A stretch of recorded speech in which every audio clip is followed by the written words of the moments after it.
жасанды интеллектке көп адам басында көмекші ретінде қарап келіп, соңында соған қатты сеніп кетеді. То есть несіне сен уже басында қадағалап отырасың, дұрыс отырасың, соңына қарай сен бәрін соған тапсыра саласың да, жұмыс істегің келмей қалады, жалқауланып кетесің, мидың шаршауы болады, то есть мидың деградацияға ұшырауы болады. Бұл бір. Екіншіден тексерілмеген ақпараттың таралуы, тағы да жаңағы сапасыз суреттер, сапасыз мәлімет, сапасыз жаңалықтар деген сияқты барлық деңгейге ол кете береді да. Соны қадағалап, соны істеп отыру, түгендеп отыру. Кейбір салаларға жасанды интеллектті заңды түрде енгізбеу мүмкін, кейбір салалар бар. Мысалы мүмкін тамақ өнеркәсібі деген сияқты бір жерлерде мысалға ол сапа бізді сапаның 2%-ға да түскенін не қыламаймыз, қабылдай алмаймыз.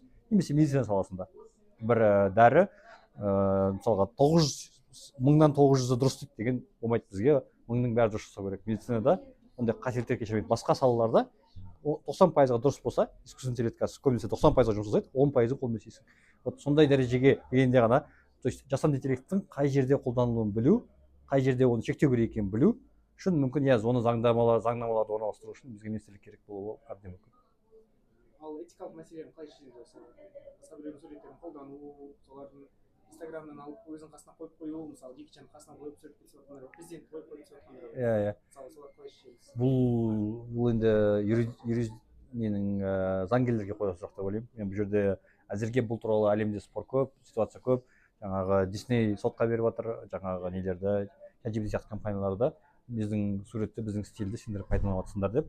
Сондықтан және оқта әлі шешілген жоқ. Бұл ақш-та болған ситуациялар. Қазақстанда әлі ондай прецеденттер менің білуімше орнаған жоқ.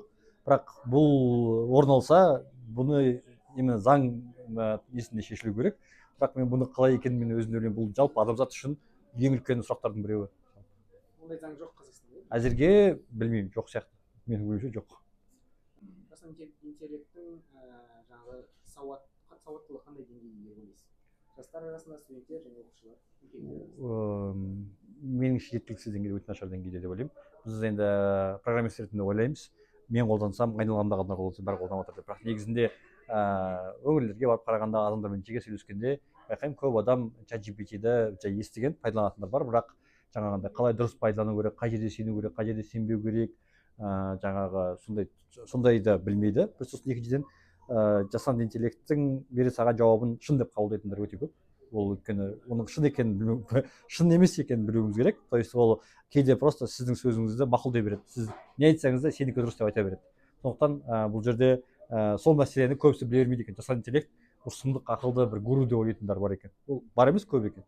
Сондықтан менің ойымша сауатты, жасанды интеллект туралы сауатты бізге өте көп дамыту керек. Әлі көп нәрсе бар үйрететін.